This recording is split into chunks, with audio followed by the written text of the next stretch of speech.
Good morning, gamers! My name's Scyushi, and we are back again with some more Trove PTS patch notes.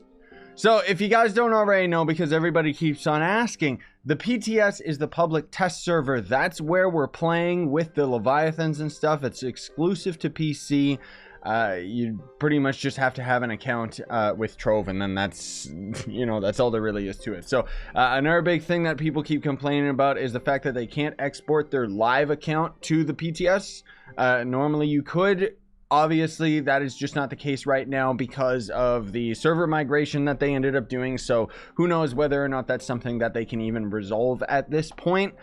It's okay though, it doesn't really matter that much because most of all this server is just for testing stuff. So today we're going to be going through the patch notes. It's going to be a longer video, so get some snacks, get yourselves ready, but I need your help, gamers.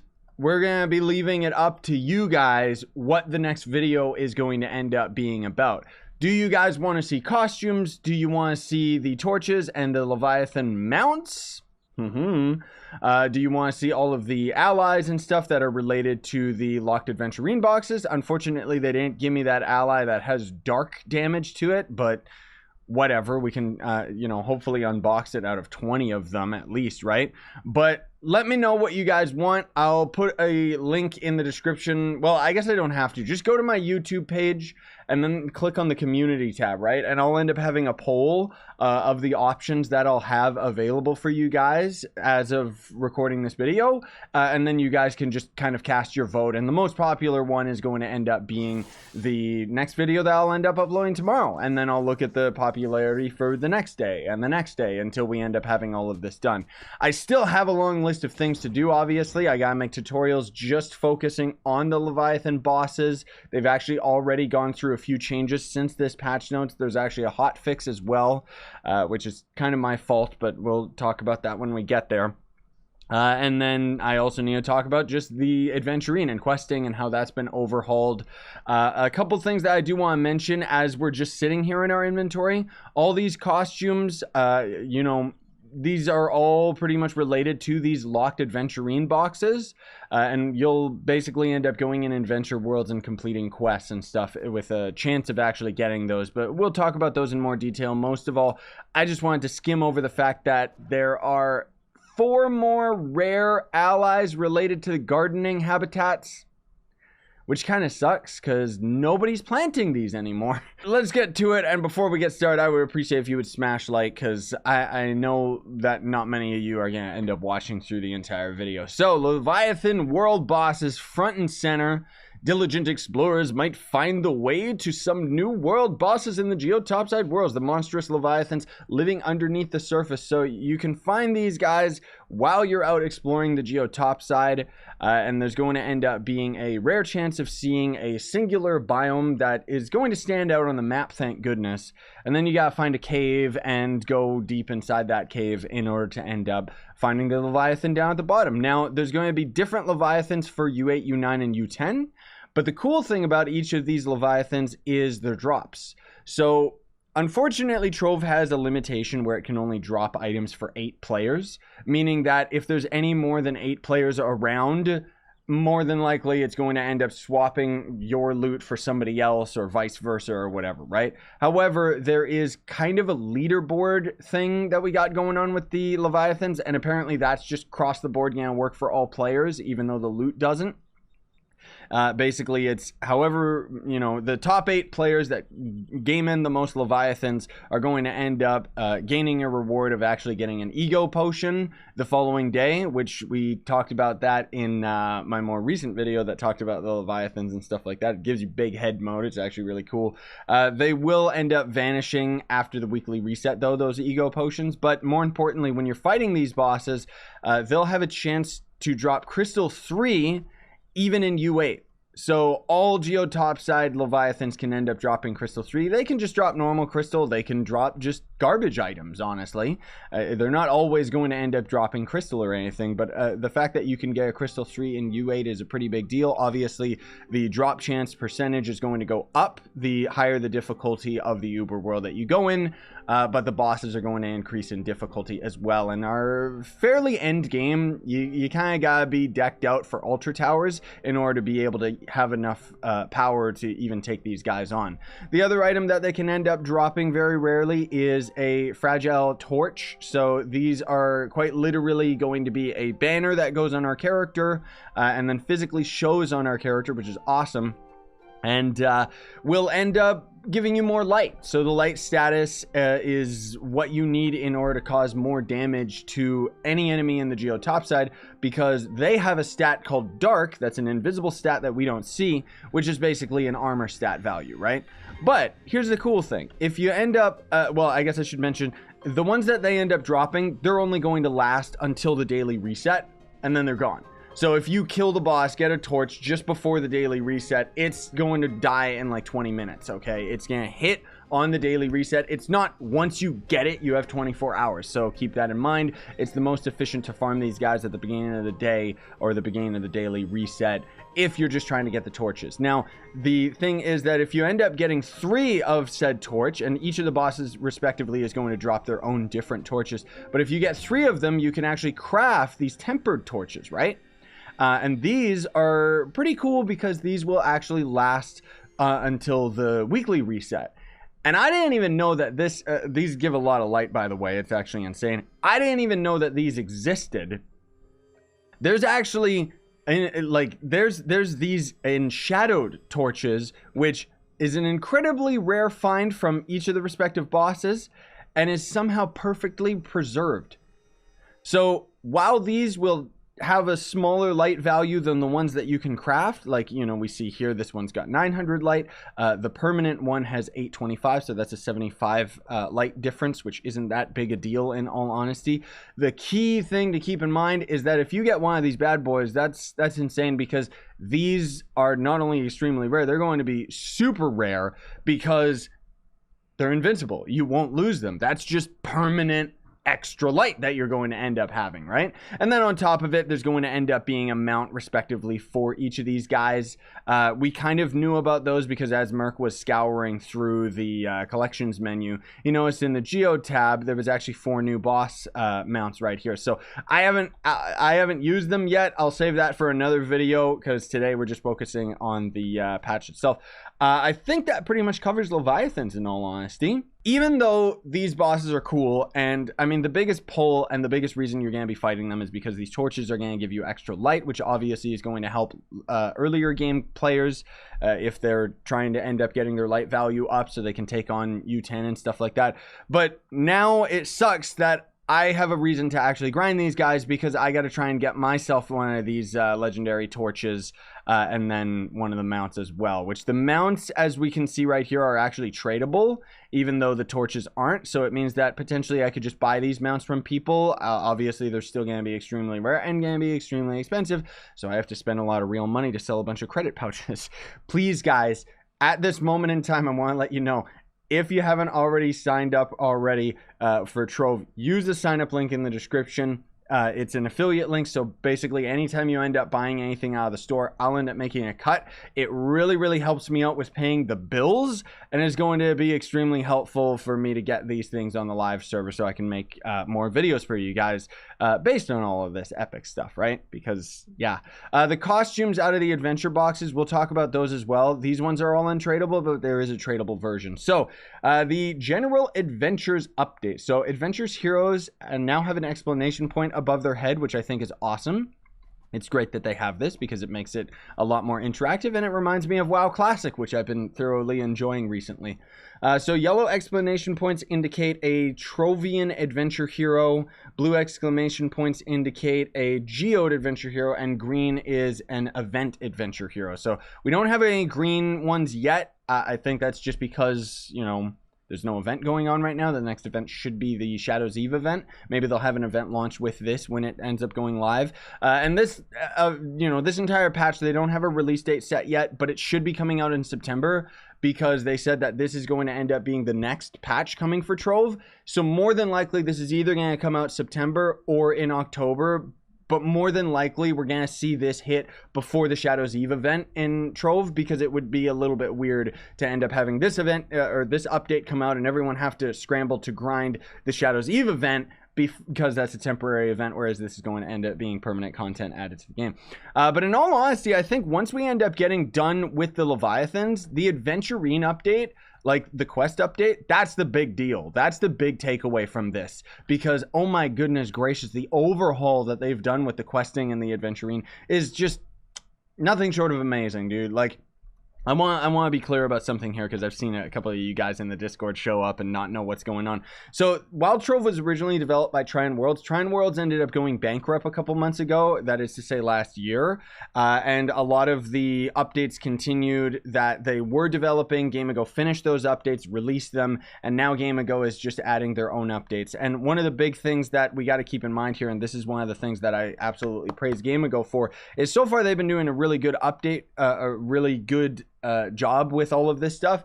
But more importantly, we see that they actually went the extra mile of recalculating the entirety of Adventurine, because this is something that Trine Worlds would never do. They would just release an update and they just move on and say that it's balanced, right? Obviously, Adventurine was a big problem from the get-go. It was something that players just didn't find too interesting. Now, this is actually a lot more interesting and a lot cooler. So I'm still trying to get the bottom line on some of these numbers.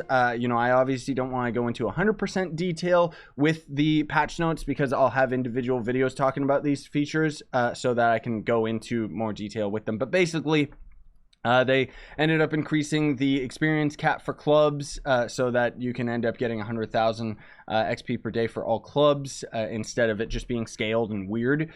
Club Adventure reward cap has been reduced to 20. Rewards have been rebalanced for this change as well. Completing club adventures and crafting clubits will now have a chance of spawning a club pinata, so it's actually some good incentive for people to end up doing quests beyond just trying to get the Adventurine themselves, because this club pinata does in fact have a mount. They didn't hook me up with that one, so I'll see if they can, but honestly it's not that big a deal to me.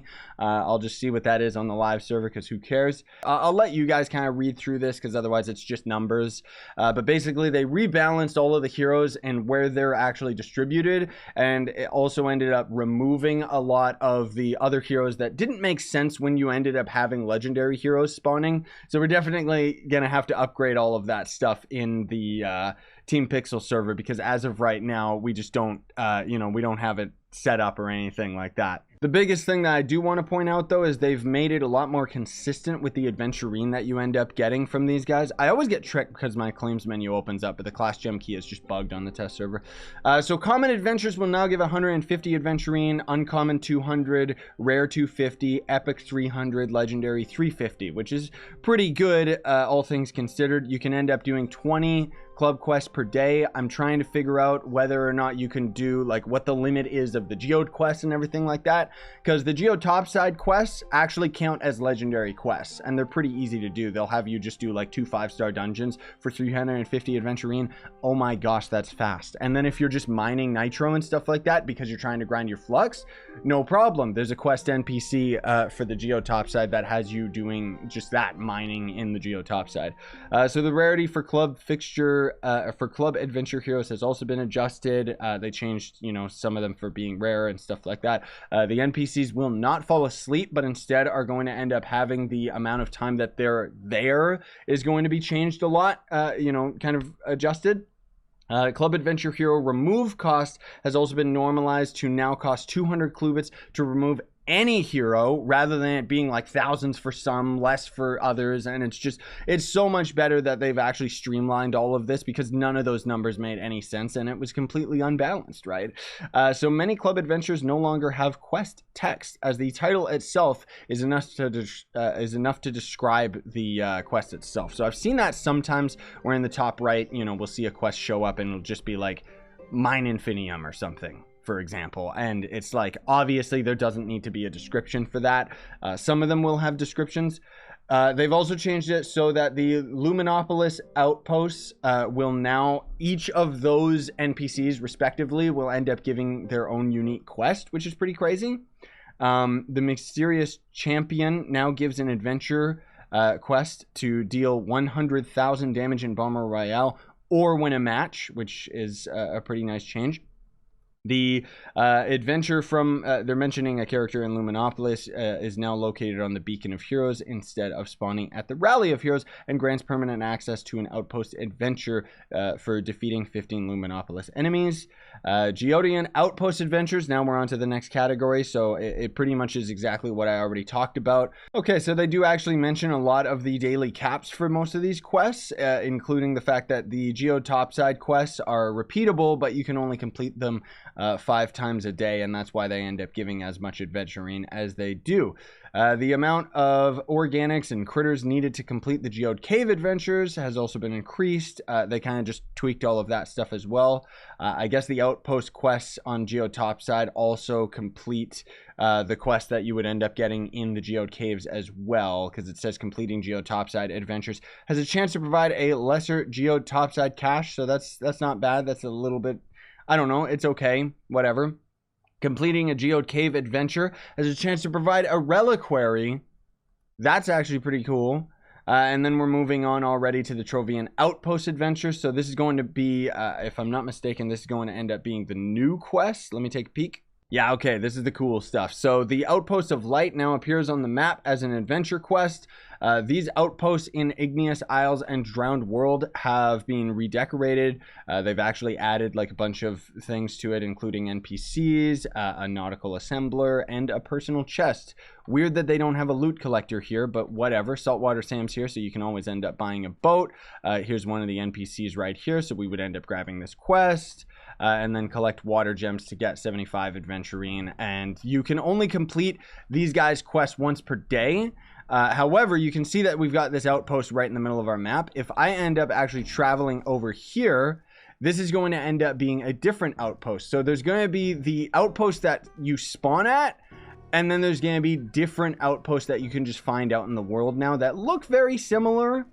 But these are going to end up actually having a different NPC most of the time. And this is going to end up giving you a different quest. So you can complete this character's quest and that other character's quest once a day.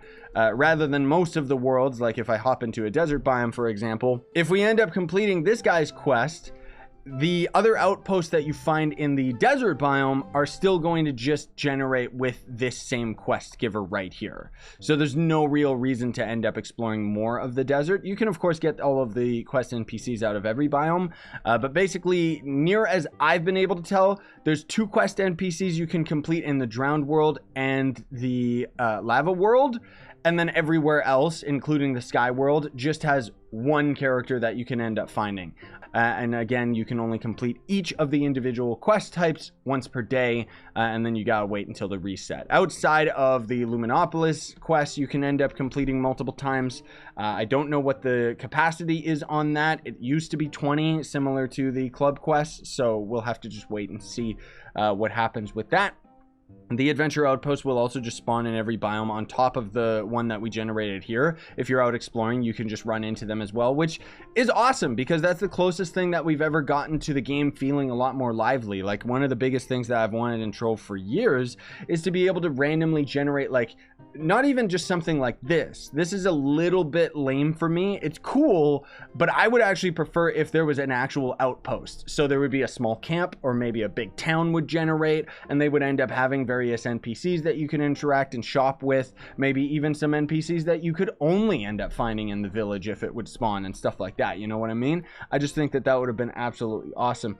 So the adventure quest from these guys will give 75 Adventurine each. An outpost merchant can also be found at the adventurer's outpost, and he's going to end up trading you a bunch of things. He's going to give you an adventure strongbox key. So mentioning those strong boxes that I talked about earlier, you will have a random chance of having these show up in your inventory after you complete the quests of these NPCs.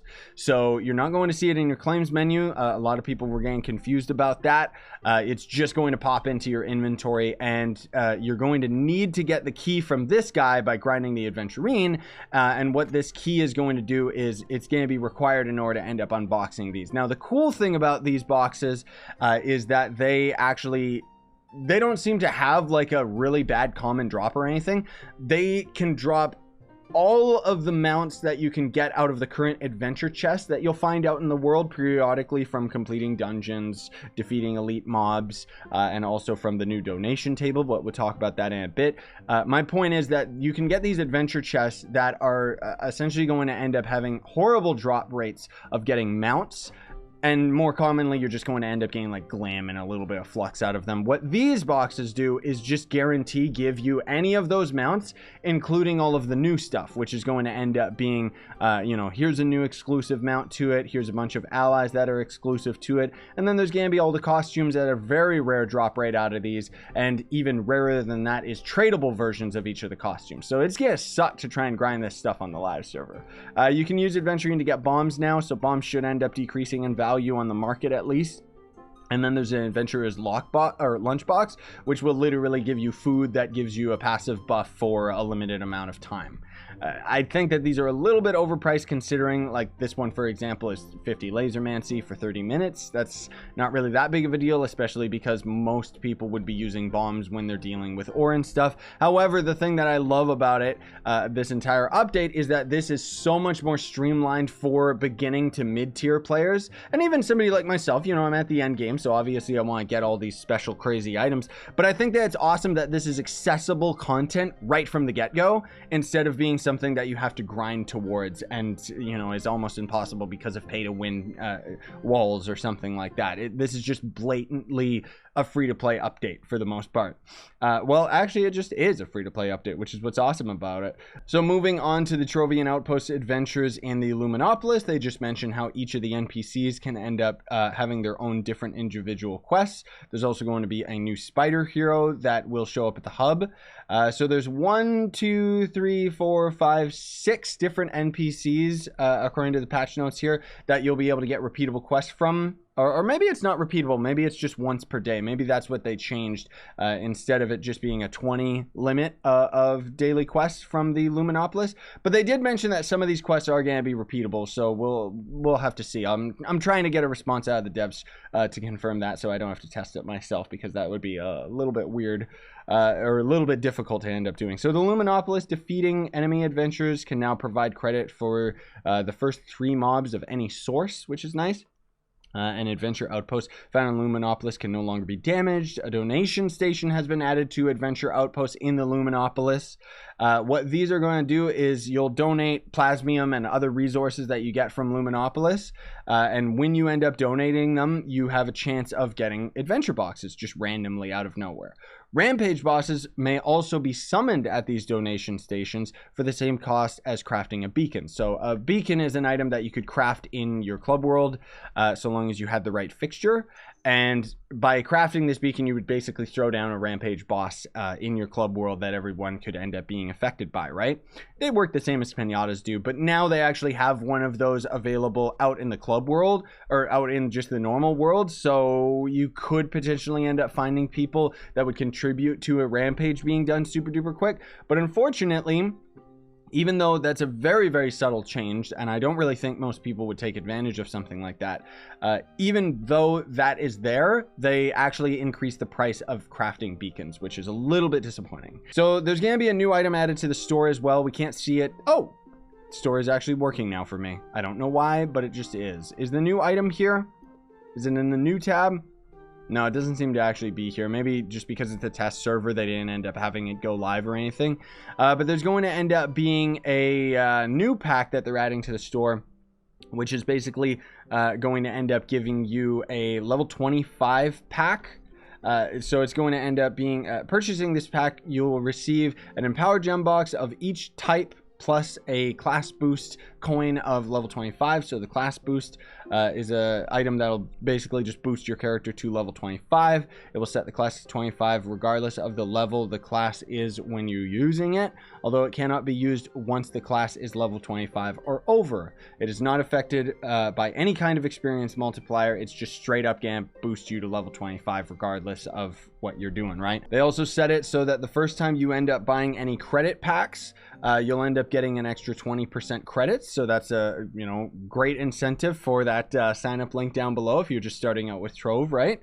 They also replaced the power deal at 2,500 PR. So normally at 2,500 PR, this pack would end up showing up for a limited time. And they replaced it so that instead of it giving you 5/9 lives, instead you'll end up getting 105 Dragonite, which is really cool, and it's going to be 1,250 credits. So it's just going to end up being a pack that free-to-play players can end up getting as well, which is absolutely awesome. And now we're already on to the additional changes, which is the cream of the crop, because the additional changes has a lot of really, really small changes that affect the game in a very big way. But I kind of got to skim through these because some of them aren't really worth mentioning. But again, if you want to read through it all yourselves, there's going to be a link in the description. So a big change is that a class gem key is now going to automatically be granted to you as soon as you end up getting a class to reach level 25. Note, these classes must be switched to in order to receive this item. So that's really, really cool because it means that new players aren't going to struggle with getting their class gem or anything like that. You still obviously are going to have to grind for class gem keys and stuff because of the fact that you might not generate with a perfect gem. But if you do end up generating with a perfect gem at just your level 25 class gem key, that would be absolutely awesome. They also added additional rare allies to the ally habitats in the gardening. Yikes. Geode Topside large dungeons are now more likely to be 5-star dungeons instead of 3-star dungeons. So more 5-star dungeons, the better. That just means completing our tomes way faster, having chances of getting Crystal 3 faster. I still honestly think that getting Crystal 3 is probably still better odds from just doing dungeons, unless you have like a group of people that are constantly farming for the Leviathans and constantly inviting you over to them. Maybe in that case, Crystal 3 would be easier to get from the Leviathans, but if you're just doing it solo, there's no point trying to take on the Leviathans. They're just so powerful, and the chances of actually finding them are rare enough compared to just completing dungeons, and now that 5 stars are going to end up being more common as well. And then this is something that I really like that Game Ago's been doing. You know, Game Ago has been going the extra mile of adding descriptions to every item so that they actually end up saying where you get them. This is one of the reasons why my tutorials ended up becoming so popular back in the day, is because everything about this game is absolutely confusing and you got to figure it out just on your own or from other players, because descriptions of items are useless and they would usually be in roleplay. But the nice thing that Game Ago's been doing, or the new Trove devs I should say, is you know, they've been adding a layer of consistency to the game. So this is one of them as well. Down with layers, up with 1-star dungeons. Layers now only refer to the dead ends in geode caves. So the geode caves, you know, as you're exploring, you'll end up seeing a sign. You go into that area, it's a dead end, you end up coming out. Those are called layers. But 1-star dungeons were called layers as far as the game is concerned as well, even though we always called them just 1-stars. But now they've changed it so that a 1-star dungeon is called, in fact, a 1-star dungeon, which is cool that they ended up doing that. They also increased the amount of 1-star dungeons which spawn in the Surian Swamp subbiome in Jurassic Jungle. So just in the jungle biome in general, like the Jurassic biome, you're going to find a lot more 1-star dungeons. It's actually very evened out and is something worth grinding now. They also, to alleviate performance issues for some users, they removed a whole bunch of the updraft trees in the Jurassic biome. So they're going to be a lot less common, which is great because there was honestly I don't even know anybody who even used those trees. It's nice that they're there, but it's good that they made them a lot less common. They also changed the Gather 3 Trovians quest. You guys have probably seen this randomly out in the world where you'll see 3 Trove statues. Basically, you have to get 3 players to be standing there with you. 3 players total, I should say, and then that's it. It's already complete, and you'll just end up getting a dungeon completion and a chest will show up. So they made them rarer, actually, and the loot that you get out of the boxes are going to end up being increased, actually. So really, really cool on that one. Luminopolis and Neon City biomes are now slightly different colors on the world map. This was a huge one, because otherwise the Luminopolis and the Neon City both look the exact same on the map, and it was really confusing to players. Look at this, look at this, look at this. So quick, so easy, so pristine, so awesome, dude. Like, that is just great. So the darker one is going to be the Neon City, where the lighter one is going to be the Luminopolis. I'm still kind of getting used to it.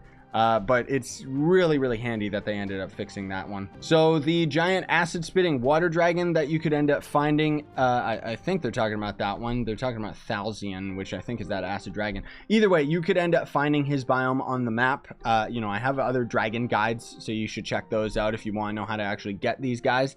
But needless to say, they actually put a little claw icon on the map window now, so that should alleviate a lot of confusion that starting players would end up having, like, well, what's this? Is that just a broken biome? I'm not going over there. They also have empty lava seas are now going to end up generating on the map as well in the lava biome, which is fantastic. Man, I seriously gotta shave. But you can see right here, like down there, just to our south, that is an empty biome that would have absolutely nothing in it, whereas everywhere else can generate just nothing but lava, but it can also generate dungeons and islands and stuff like that. It's really nice quality of update that they have this, because you could end up going through that entire lava ocean not knowing that you were in the lava ocean, because it literally looked the exact same on the map previously, but now they've actually changed that, so that's really good. So attacking Spikewalker in Shadow Tower as a melee character should be significantly easier, and I can confirm that it is. I just went through Shadow Towers just trying that out and absolutely destroyed Spikewalker, like I should have as a melee character, because as you guys know, you're sitting there, you're just punching them, you're cutting them with your sword, nothing's happening, none of the damage is registering, just because the boss's hitbox is so disgusting. So it's awesome that they fixed that.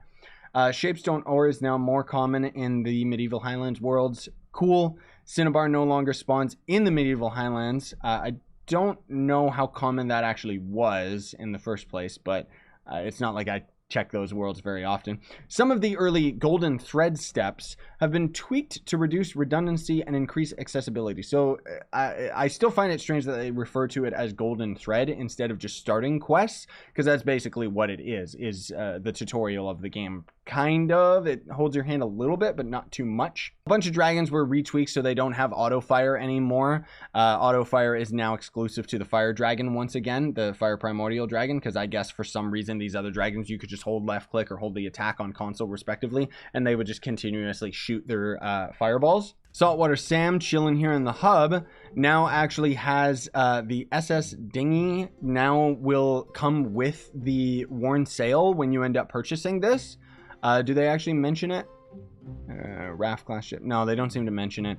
But that sail has been removed from his shop because now you just get it from this purchase, and then they've added this new sail to the game, which is actually pretty cool because it shows like a little map on it, and it's really nice pixel art. I like it a lot, actually. Loot collecting fish at a compost bench now gives all rewards instead of just a trophy. Trial classes no longer gain experience beyond level 4. Experience coins now give errors when used on a trial character or max level character instead of silently not working.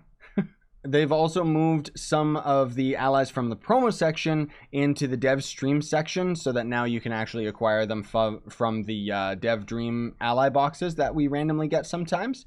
They also renamed, this is a good one, they renamed Cosmic Empowered Gem boxes and Sitieri's Watery Treasure Urn to be more consistent and instead be Empowered Cosmic Gem Box and Empowered Water Gem Box.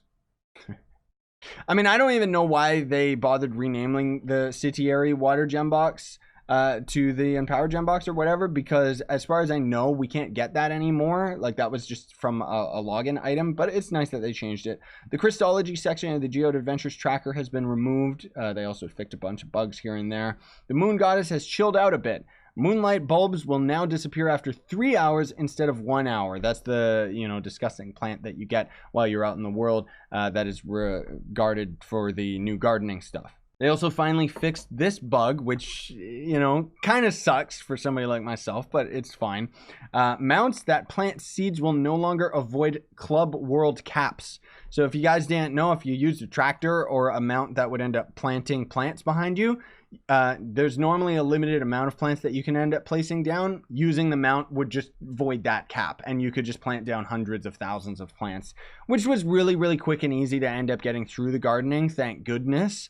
But before this ends up going live, I'd recommend you guys grind it out, because otherwise the gardening is just going to become way, way super time gated. The ship to Geode will finally, they're getting rid of that eyesore in the hub. I mean, it's a cool build. But personally, I think that the hub could be filled up with little shops and kind of smaller things instead of gigantic, disgusting things like, is it here? Is it generating? Like this. This thing is being removed the next time that the hub ends up swapping over to winter. So that's cool. And then there's going to end up being this little hot fix here. So killing Leviathans should now properly give leaderboard credit to all players who get quest credit, not just the person who lands the killing blow. Leviathans that time out, so you'll be fighting them for 15 minutes, then they'll despawn. Normally you would have to leave the cursed skull and come back. Now they've actually set it so that the cursed skull will just reset, which makes sense because it's similar to how shadow towers work. Leviathans should be much easier to hit, because otherwise that was a problem that we were running into as well. You can no longer destroy the Leviathans fight locations. So obviously you guys probably already saw the video of you know, how to solo Leviathans, which was kind of a joke video, poking fun at the whole thing. I was basically bombing down in the arena while fighting the Leviathan, and you know, using that to an advantage where he would be in a pit and he wouldn't be able to attack me. Now they've actually changed it so you can't blast the arena, but the tactic should still work because we can technically build an arena. Like, we could still build a cage around the boss so that we could fight them, but it's going to be a lot more complicated. Merchant ships and treasure isles can no longer be damaged, which is great. They also fixed the resistors workbench beacon category name, and that's going to end up doing it. So this was a longer video than I expected, but at the same time, you know, the way I see it is this way we get to go into detail with a lot of this stuff, and you guys kind of get an idea for the overall scope of the update. And then once this ends up going to the live server, I can have a much more condensed and more streamlined, you know, patch notes video.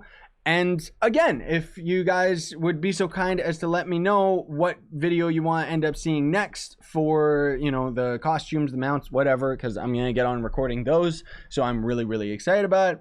And then otherwise, this video has already gone on long enough. Thanks for watching. Smash like, sub for more. Have yourselves a great day. Buy merch if you want to support the channel or become a YouTube member, just clicking that join button down below. We got a lot of extra perks for, well, not perks, but there's a lot of special videos in that members only playlist. Anyways, have a great day. Sign on, stay epic, everybody.